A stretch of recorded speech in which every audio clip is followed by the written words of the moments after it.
The AFC Championship Game is set, and the Denver Broncos will take on the New England Patriots in a rematch of the January 2016 AFC Championship Game that was here at Empower Field at Mile High. Welcome into another episode of Altitude Advantage. I'm your host and team reporter, Elisa Hernandez. Across the table, we have our lead writer on DenverBroncos.com, Aric DiLalla. And if you're watching on YouTube, you saw the camera shift. You saw, the little head bobbing. We are excited. It is a huge accomplishment that the Broncos were able to do this past Saturday. Yeah, not done yet. I think that's the big message here, right? The Broncos may have lost their starting quarterback in Bo Nix, but these guys know that they can still win this football game. They can still go on a run. There is belief, hearing from Sean Payton, hearing from Mike McGlinchey, hearing from Zach Allen, that this team has bounced back all season long. And it's AFC Championship Game week. I mean, if you had said at the beginning of the year, everyone in this building might have believed you because they had that goal. But I know externally people, they needed to see it. And, wow, it feels like we lived 1,000 lifetimes in that game against the Buffalo Bills, a 33-30 win, one of the best games I've ever watched. And for the Broncos to now be here with a chance to go to Super Bowl 60, one win away, hosting the New England Patriots, a team that obviously they're familiar with playing in the postseason. You had all those great matchups between Manning and Brady, and now it's going to be Jarrett Stidham at quarterback trying to lead this team to its first Super Bowl appearance in a decade. I cannot wait. We've got a lot of great stuff all week. And listen, and I know we haven't talked much about it because as we recorded the analysis on Saturday night at Empower Field at Mile High, we were just learning about Bo Nix's season-ending injury. But we are, and we'll talk about it here, we're saddened for Bo, and Mike McGlinchey said it's heartbreaking for Bo.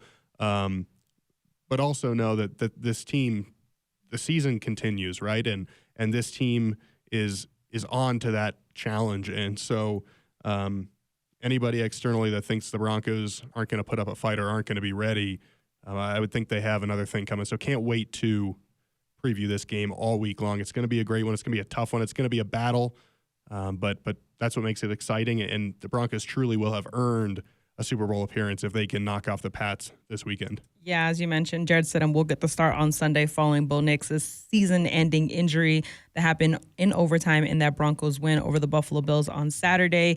It was one of those things where it was such a high and it was such like a low when you get that news. And as you mentioned, we were on the field when we found out that he was going to be out for the remainder of the season. I mean, it sent waves across the NFL. I mean, when Drake May from the Patriots was asked about it, he said it was heartbreaking. There's definitely mutual respect there between both of them. And so it was really, nice to see like the opposing quarterback coming in saying like, yeah, I know the kind of man he is and family man, person, player, and I wish that he could be out there. And just like the sentiment of wanting that to not happen in order for you to have like these fun battles that we talk about week in and week out.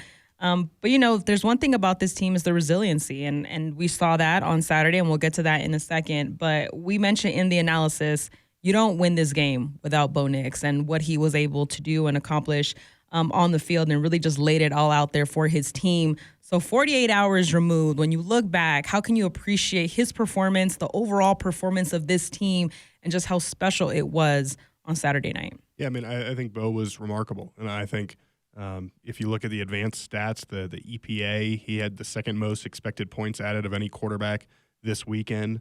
And then you just use your eyes and the eye test, and you see the throw to Marvin Mims. You see how, hey, you're down by 4 with basically 4 minutes to play against the reigning MVP, and you don't blink, and you go right down the field and lead a go-ahead drive, and then you get to overtime, and you get a chance after Jaquan McMillan makes one of the best defensive plays we've ever seen, and you find a way to go down the field and lead a game-winning field goal drive. Bo Nix was everything you want your franchise quarterback to be in that moment. He played really well. Obviously, it wasn't perfect, but I think 3 touchdown passes. Like we said, he joined John Elway, the only quarterback in franchise history to do that in a win in postseason history. And whether it was the throw to Lil Jordan Humphrey, whether it was the touchdown pass to Marvin Mims, whether it was some of the third down conversions he picked up. I mean, there were a couple plays there where, like at the end of the first half, if Bo doesn't deliver a strike on third down, the Broncos maybe are setting up a long field goal at the end of the first half, and instead it spurs a sequence where you're up 20-10 going into halftime, and then they don't blink when the Bills surge back like you knew they would at one point and throw another punch, and the Broncos all year long have found ways to respond in those moments, and they did again on Saturday. So that's part of what makes this difficult, right, is that Bo Nix played so well, and he was, whether in the passing game, in the running game, a big part of what the Broncos did, and he rose to the occasion. And when we talked going into the game about how these are legacy-type games when you're in the postseason, and I think everything Bo Nix did and showed on Saturday, including the toughness, only elevated what I think of him as a player, and certainly nationally you saw the respect that Bo Nix got for the way he played, the throws he made, and I think people are starting to, like, we've known what Bo Nix can do, but I think people kind of open their eyes nationally to what Bo Nix is all about, and so that was what made it so exciting to watch, and also what makes it disappointing that he's not going to be part of, or at least on the field, because he's still part of this, but not on the field moving forward, and then there's kind of that emotional element as well, is in terms of what it means for the Broncos is one thing, but you feel awful for Bo as a competitor who's played so hard all year, put himself, Mike McGlinchey said, worked his tail off to get here, and has put so much work into it, and unfortunately won't get to be on the field for hopefully 2 more games. That stings, obviously, but I think the other side of that is that in Jarrett Stidham, the Broncos have a guy that one has you look back at that game against the Niners a few years ago, he was slinging the ball around. He can make a bunch of the throws. He's got sneaky good athleticism. I think he impressed everyone this preseason. And then there's Sean Payton said one of his top attributes is the processing ability and how quickly, how smart of a football player he is. And so these guys believe in Jarrett Stidham, and I'm going to choose to believe in Jarrett Stidham as well, because I think you see how much the people in the locker room care about Jarrett Stidham. You've seen it in the preseason. You know how hard he works, and I like to believe that he's going to come out there and do what he needs to do to help Denver get a win on Sunday. But like you said, I think that in the midst of this quarterback news, we kind of lost a little bit of just how impressive a game it was on Saturday, and how much fun it was, but then just the back and forth nature, and like that's an all-time classic that we just watched. Yeah, it's definitely one of those games where you're going to remember exactly where you were, exactly what you were doing, whether you're watching it at home or you were in the stands. I mean, it was so loud, and you hear the stomping, you hear the incompletes that just echo across the stadium, and it was definitely just special to see. And my brother was at this game, and he's a huge Broncos fan, and he was just telling me how there was like a group of like 4 or 5 women behind him, and they were just crying, like tears running down their face. And he's like, man, I thought I loved the game. He was like, but you know how much this means to the city. It could have been my mom. I don't know. Yeah, our friend Sushi Origin, she had Malcolm Roach on the field after the game. You just saw the emotions from all the guys, Pat Surtain, just everyone just looking around and seeing what this means to them. I know a couple of defensive guys went back out, took a picture. Obviously, this was all before the news came out of Bo Nix. But they went out to the field and they said, like, we just wanted to capture this moment and capture what we accomplished this year, because we know how special it is. We know how hard we've worked to get to this moment. And as you mentioned, they're confident in every single person of this team, and that includes Jarrett Stidham. And I know we'll talk more about his impact on Thursday's episode, but just the way that this team rallies around everyone, whether there's an injury on the offensive line or the running backs room or the wide receiver room, it doesn't matter. Everyone really galvanizes around each other to showcase that this team has what it takes to make it all the way to Super Bowl 60. And it had to start on Saturday, and it did start on Saturday. Yeah, and I think there's, like, I asked Mike McGlinchey, you guys have been resilient all year long. Is this just kind of the latest test? And he made it clear, listen, it's a little different when you lose your starting quarterback. Like, there's nuance there, that it's not just like losing certain other players, or it's not just like any other bit of adversity you have to face. It is different. And I think saying it's not kind of minimizes the impact that Bo Nix has on this team. And obviously we know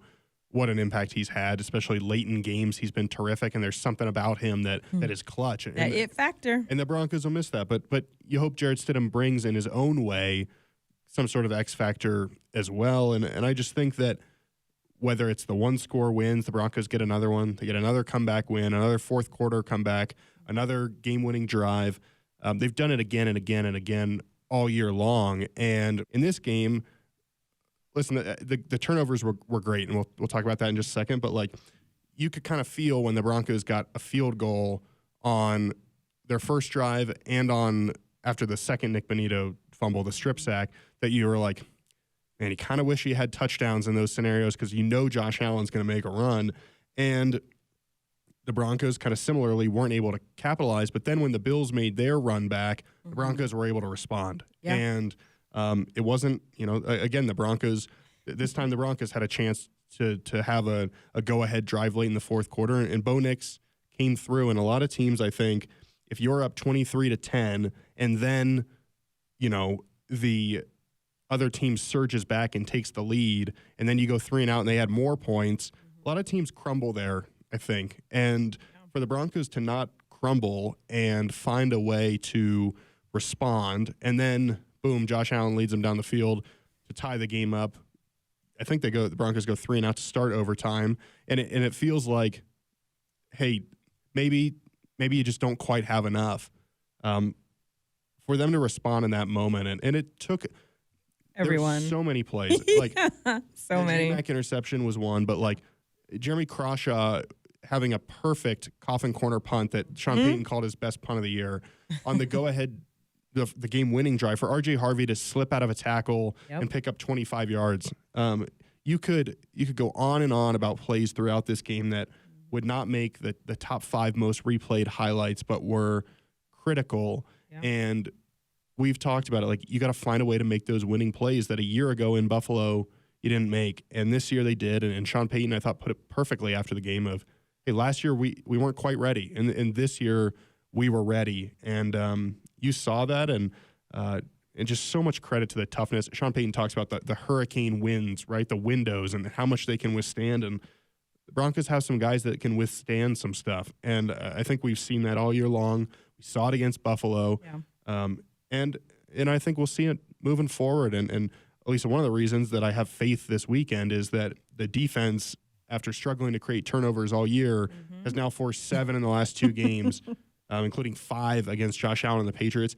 The Bills hadn't had that many turnovers since 2018, which was Josh's rookie year. Wow. Josh hadn't turned the ball over in a playoff game in 3 years. And so you're doing things, or maybe even 4 years actually, like you're doing things that haven't been done in a long time, and it gives me hope and I think confidence that as you continue on this playoff run, like this defense is going to make big plays. And it certainly, like Nick Bonito coming off the edge there, it felt like Von Miller in 2015 coming off the edge.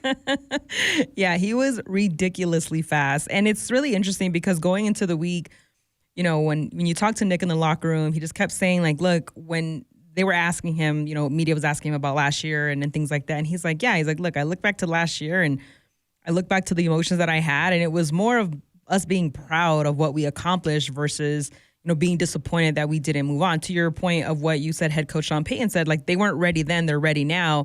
And he was very calm, like, we're going to go out there and we're going to show it. And sometimes that's the mindset you need to have. It's like, you know what, let's not talk about this. We understand it's a rematch. We understand they knocked us out last year.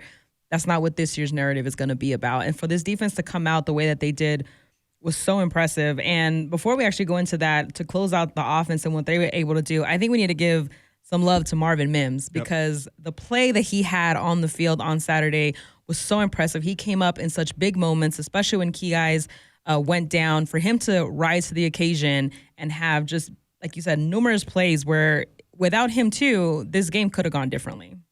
Yeah, you lose Pat Bryant early, you lose Troy Franklin early, and pretty soon it's like you've got 3 receivers left. And Marvin Mims, I think early in the year, I thought he was going to be a breakout candidate, a guy that could have, really had a major impact. And for whatever reason, it hasn't quite developed that way, right? And I bet there's times this year where Marvin's probably wondered if he, was going to be more involved. And for him to kind of stay locked in and contribute all year in the way that he was asked to contribute, which a lot of times was special teams, and for him to embrace that, and then in this moment when you get more opportunities to come up as big as he did, it's not like these catches were easy catches. There were a lot of these that were, deep over the shoulder passes or tight contested catches that were difficult. And the best example of that was the go-ahead touchdown late in the game. I think just over a minute to play. It was a play that the Broncos ran in a practice, and Mims went up against Surtain,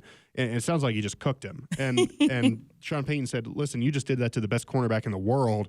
We're running this play no matter what against Buffalo," and it paid off in a big way. So you're right, Marvin Mims was huge. Cortland Sutton, who did not have a catch until that final 2-minute drive in regulation, ends up, I think, 4 or 5 catches and draws a pass interference over the final 3 drives of the game for the Broncos. He came up in a big way. I was just, again, it was like these guys in the biggest moments came up big, and that's what you need to do when you play playoff football, and they'll need to do it again this weekend. Yeah, coming up in big moments is also the narrative, as we talked about with the defense. And you talked about the turnovers, and the thing with turnovers, we talked about it going into this game. They need to happen in the playoffs, because every game that we've seen, especially the ones we just saw this past weekend, there is a big turnover that the defense makes, whether it's one or multiple or whatever. You need your defense to come up in these moments, especially when it's a close game, especially when it's a shootout, especially when you're not sure, how these drives are going to go. You can shut that down by the strip sack, by a key sack, by an interception. I mean, you talked about J-Mac's interception, and it's like my favorite play to just watch over and over again, because it's mile-high magic happening, and he's had a great season this year, really stepping up in a variety of different ways. And for him to have that, you mentioned in the instant analysis, he said he just wanted it. He wanted the ball more. And I believe this Broncos team wants the ball more at all times.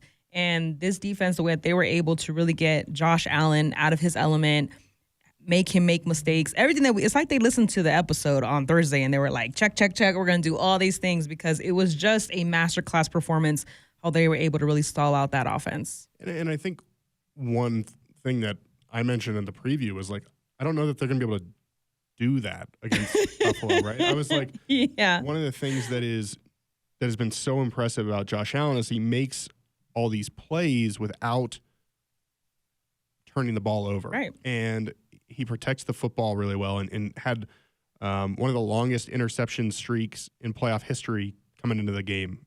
It was like top 4 or 5, something like that. Like it was remarkable how long he'd gone without an interception. And so I kind of thought, okay, well, you need Bo Nix to just play clean football. You need the Broncos to play clean football. And they did that for the most part, obviously just 1 turnover. But for them to have the sort of turnover frenzy that they did. They did say they come in clusters. They did say that. They did say that. And I'm still impressed that they were able to do it, because some teams, like it's a little bit easier, but you just knew that this is not something the Bills do all that much. But Sean Payton did say during the week, when they lose, they tend to lose the turnover battle. And obviously they lost it in a big way. And obviously the Broncos needed every single one of them. The Bills did not punt once. When they didn't turn the ball over, they scored. And so this was like each team kind of trading punches. It was just blow after blow, and it was big plays. It was touchdowns or turnovers. And for the Broncos to find a way to do that was really impressive. And you needed, again, every single one of them. The punch out from Alex Singleton, if you don't get that, you might go down 14-3. Mm-hmm. If you don't, if you go to the locker room up 17-10 instead of 20-10 because of the first Nick Bonito forced fumble, it could be an entirely different game, right? And so you needed every single one of those turnovers. I believe the Broncos ended up with, 13 points off turnovers? Is that right? You had the field goal after the one Nick Bonito strip sack, field goal after the other Nick Bonito fumble. You had a touchdown after the Singleton. I guess it would have been 16 because the J-Mac interception sets up the game-winning field goal. And so 16 points off turnovers will help. And obviously I think you want to see cleaner football on the other possessions, but it's hard to argue with the results. And it feels to me, kind of just briefly looking ahead this week, it feels to me like you're going to need some takeaways this weekend against New England. They had a couple turnovers in the divisional round win against the Texans, but you're going to need guys to, and this is not a knock at all on whoever's at the quarterback position, but you need everyone to play their best and raise their game in an AFC Championship game, and the defense is part of that. Like, they've got to match kind of what they were able to do a week ago or a couple of days ago against Buffalo, against Drake May and a talented Patriots offense. And then offensively, you got to play clean football against a Patriots defense that has been really good lately. And so it'll be an incredible challenge. But, man, kudos to this team for getting there, because to win the AFC West, to get the first round bye, to win a playoff game against, I mean, I don't think it's disputed that, like, he's the most accomplished quarterback in the AFC playoff field. And so for them to get a win against him and to find a way to do it, just an awesome win that I think as we get a few years, and we'll see how it all plays turns out. out. Yeah. But, I do think no matter what happens, you're going to look back at this win and be like, that was one of the great postseason games in Broncos history. Yeah, as I mentioned, like, that is one of those games where you're going to remember exactly where you were, where you were watching, who you were with. It's one of those special moments, what this team accomplished, what Bo Nix accomplished.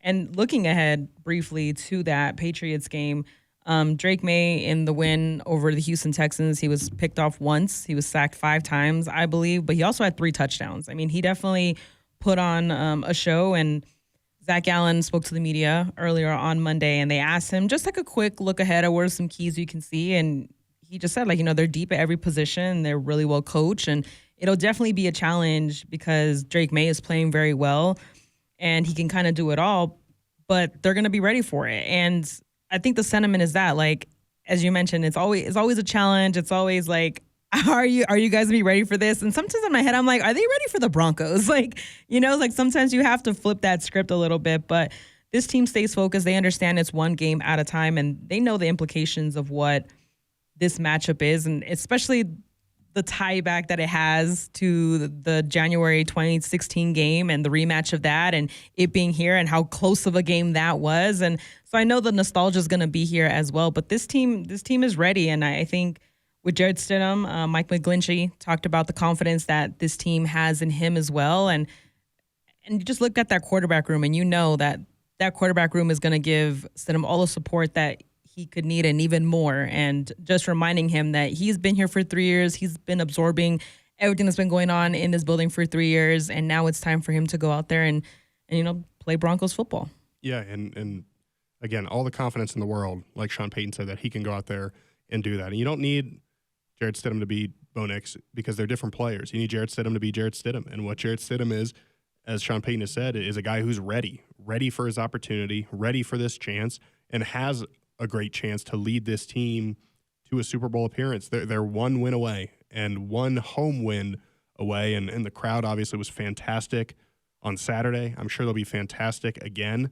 And man, I can't wait. This is why you do it, right? These are the games you want to cover. These are the games the guys want to play in, and hopefully the Broncos can make a special season even more special on Sunday. Yeah, in the locker room after the game, they all said it, like, this is why you play playoff football, and this is why we make the sacrifices that we make, and this is why we took advantage of being the number 1 seed, and this is why playing at Empower Field at Mile High is so difficult.